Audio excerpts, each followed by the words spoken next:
حضرت موسیٰ علیہ السلام کے زمانے میں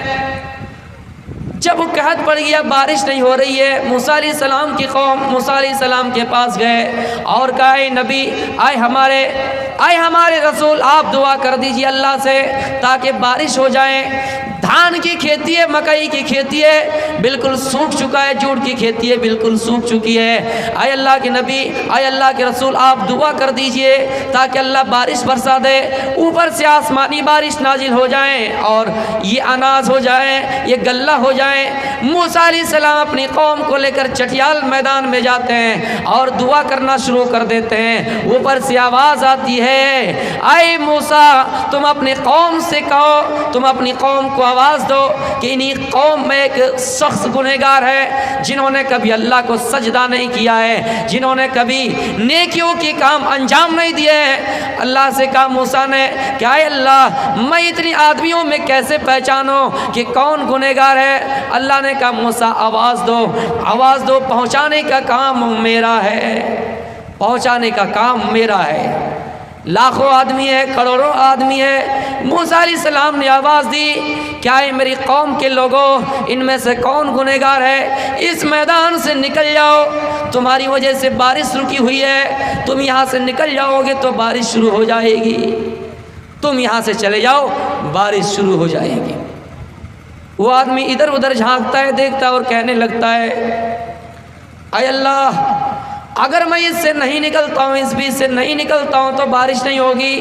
اور میری وجہ سے کھیتی سوکھ چکی ہے، زمین تاؤ تاؤ کر رہی ہے، دھوپ اتنا شعلہ مار رہے ہیں، اگر میں یہاں سے نہ نکلوں تو لوگ پریشان حال رہیں گے، اب کیا کیا جائے؟ اگر میں یہاں سے نکل بھی جاتا ہوں تو لوگ میری طرف دیکھیں گے، میں بیچ سے نکلوں گا، میدان سے نکلوں گا، صفوں سے نکلوں گا تو لوگوں کی نظر ہمارے اوپر ٹک ٹکی لگائے ہوئے دیکھی رہیں گی، اب کیا کیا جائے؟ لوگوں کی نظروں میں ذلیل ہو جاؤں گا،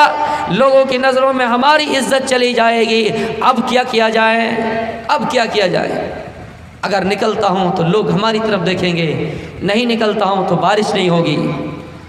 پھر اس نے دل کی گہرائیوں سے، دل کی عمیق سے اللہ کو یاد کیا، کیا یا اللہ،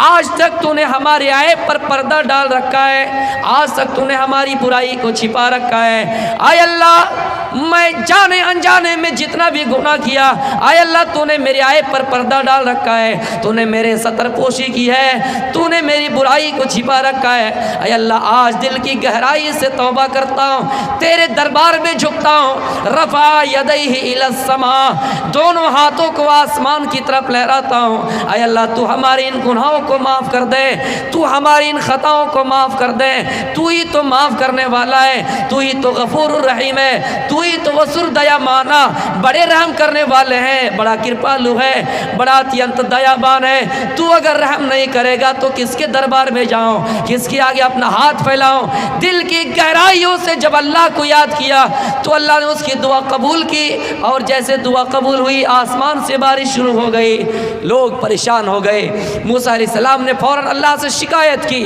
نظر آسمان پر اٹھائی کہ اللہ تو نے کہا تھا کہ ایک آدمی گنہگار ہے، جب اس بیچ سے نہ نکل جائے بارش نہیں ہوگی، یا اللہ کوئی نہیں نکلا، پھر بارش کیسے ہو گئی؟ اللہ نے کہا اس آدمی نے توبہ کر لی، اس کا گناہ معاف کر دیا گیا۔ موسیٰ علیہ السلام نے پھر سوال کیا، اے اللہ جاننا چاہتا ہوں وہ آدمی کون ہے جس نے اتنے گناہ کیے جن کی وجہ سے بارش روک دی گئی، پھر آج کس طرح توبہ کیے کہ آج ان کی اس توبہ سے 2-4 منٹ اور 2-4 لمحوں کی توبہ سے پھر بارش شروع ہو گئی۔ اس کا چہرہ دیکھنا چاہتا ہوں، اس کی شکل دیکھنا چاہتا ہوں۔ اللہ نے کہا موسیٰ نہیں، میں نے اس کے عیب پر پردہ ڈال دیا ہے، یہ کیسے ہو سکتا ہے کہ میں نے اس کو زندگی بھر لوگوں کی نظروں سے چھپائے رکھا، ان کے عیب پر پردہ ڈالے رکھا، اور آج تیرے سامنے اس کو کھڑا کروں، اس کو ذلیل کروں، اس کو ننگا کروں؟ نہیں، میں اس کو دکھا نہیں سکتا۔ تو میرے پیارے ساتھیوں، انسانیت کا درس یہی ہے کہ لوگوں کے عیب پر پردہ ڈالا جائے، کسی کو ننگا کرنے سے بچا جائیں، کسی کو ذلیل و خوار کرنے سے بچا جائیں۔ میرے پیارے ساتھیوں، من ستر مسلمن سترہ اللہ یوم القیامہ، اللہ کے نبی کی حدیث ہے، جس نے کسی انسان کی عیب پر پردہ ڈالا، کسی مسلمان کی عیب پر پردہ ڈالا، اللہ تعالیٰ کل قیامت کے دن اس کی عیب پر پردہ ڈالے گا۔ لیکن لیکن ہم اور آپ ہیں آج تک معاف کیجئے گا، اس سے پڑھے لکھے لوگ بھی محفوظ نہیں ہیں۔ میں کسی کی غیبت نہیں کر رہا ہوں، صرف اتنا سا بتانا چاہتا ہوں، اللہ کے بندے یہ حقوق العباد میں شامل ہے۔ حقوق اللہ اپنے بندوں کو اللہ معاف کریں یا نہ کریں یہ اللہ کے ہاتھ میں ہے۔ بندہ اللہ سے معاف کروائیں گے، اللہ کریں گے یا نہ کریں گے، لیکن اگر بندے نے بندے کے اوپر کوئی اعتراض رکھا، کوئی دعوی رکھ دیے، کوئی کچھ کہہ دیے کہ ہاں تیرے اوپر میرا یہ حق تھا، تو نے میری عیب بیان کیا، تو نے میری برائی بیان کی، تو میرے پیارے ساتھیوں جب تک بندہ بندے کو معاف نہ کرے اللہ نہیں کریں گے۔ وَمَا أَرْسَلْنَاكَ إِلَّا رَحْمَةً لِّلْعَالَمِينَ، اے نبی ہم نے آپ کو ساری دنیا کے لیے رحمت بنا کر بھیجا، آپ واقعی اس دنیا میں رحمت بن کر آئے،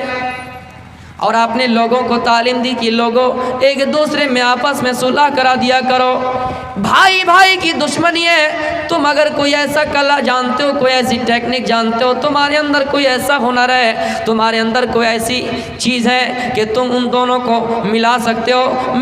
ملانے میں اگر کوئی جھوٹی بات نکل جائے تمہاری زبان سے تو اللہ کے نبی کی حدیث ہے لیس الکذاب بین یصلح بین الناس، اگر انسان دونوں کے اندر آپس میں صلح کرانے میں کوئی جھوٹی بات کہہ دے تو اسے جھوٹا نہیں لکھا جائے گا۔ میرے پیارے ساتھیوں آپ نے لوگوں کے بیچ صلح کرانا سکھلایا، آپ نے لوگوں کو بیچ آپس میں صلہ رحمی کرنا سکھلایا، آپ نے فرمایا ایک دوسرے کے اوپر رحم کرتے رہو۔ ایک آدمی تھا، بہت بڑے محدث تھے، بہت بڑے بزرگ انسان تھے، جب ان کا انتقال ہو گیا کسی نے خواب میں دیکھا اور ان سے خواب میں زیارت کی اور ان سے پوچھا کہ اے فلاں بڑا محدث سنو تمہارے ساتھ اللہ نے کیسا معاملہ کیا ہے، جنت کا معاملہ کیا یا جہنم کا معاملہ کیا؟ اس محدث نے کہا میرے ساتھ کچھ اللہ نے عجیب سا معاملہ کیا ہے، میرے ساتھ اللہ نے کچھ عجیب سا معاملہ کیا ہے۔ کہا کیا معاملہ؟ میں نے زندگی بھر نماز پڑھی، میں نے حدیث لکھی، میں نے قرآن کا ترجمہ لکھا، میں نے حدیث کا ترجمہ لکھا، لیکن اللہ نے مجھ سے کہا کہ اے فلاں بندہ تو نے دنیا میں تقریریں کیے، تو نے دنیا میں خطابت کا انجام دیے، لیکن تمہارا ایک ایسا عمل جو ہے سب سے پسند آیا ہے، وہ کیا عمل ہے؟ دنیا میں خطابت بھی کیے، واعظ و تقریر بھی کیے، حدیث بھی لکھے، قرآن کا ترجمہ بھی لکھا، لیکن ایک ایسا عمل بھی کیا تھا جو اللہ کو سب سے زیادہ پسند آیا۔ کہا کیا وہ ایسا کون سا عمل تھا جو اللہ کو سب سے زیادہ پسند آیا؟ اس نے کہا میں ایک دن حدیث لکھ رہا تھا، میں نے قلم اٹھایا لکھنے کے لیے اور اس قلم میں سیاہی بھرنے کے لیے اس قلم کو دعوت میں رکھے سیاہی بھرنے کے لیے، اور سیاہی جیسے بھرے اور اس قلم کو اٹھایا تو ایک مکھی آ گئی، ایک پیاسی مکھی آ گئی اور اس قلم کے نوک پر بیٹھ گئی، میں نے جب یہ منظر دیکھا کہ وہ مکھی آ کر وہ سیاہی چوسنے لگی، میں نے اس کو بھگایا نہیں بلکہ میں نے صبر کیا اور کہا کہ ہاں 1 منٹ اگر ٹائم لگ ہی جائے تو 1 منٹ کے بعد قلم چلائیں گے، 1 منٹ کے بعد حدیث لکھیں گے، 1 منٹ کے بعد ترجمہ لکھیں گے۔ میں نے تھوڑی دیر کے لیے اپنا کام بند کر دیا، پھر جب مکھی فارغ ہو گئی، مکھی سیاہی چوس کر فارغ ہو گئی، اس کی پیاس سے بجھ گئی، تو میرے پیارے ساتھیوں اس آدمی نے حدیث لکھا پھر بعد میں، تو اس محدث نے کہا اے فلاں اللہ نے میرے ساتھ ایسا معاملہ کیا، اور اللہ نے کہا اے میرے بندہ تو نے جو یہ اعمال دنیا میں کیا ہے یہ اعمال مجھے سب سے زیادہ پسند آیا ہے، اس لیے کہ تو نے ایک مخلوق کے اوپر رحم کیا ہے، تو نے ایک پیاسی مکھی کو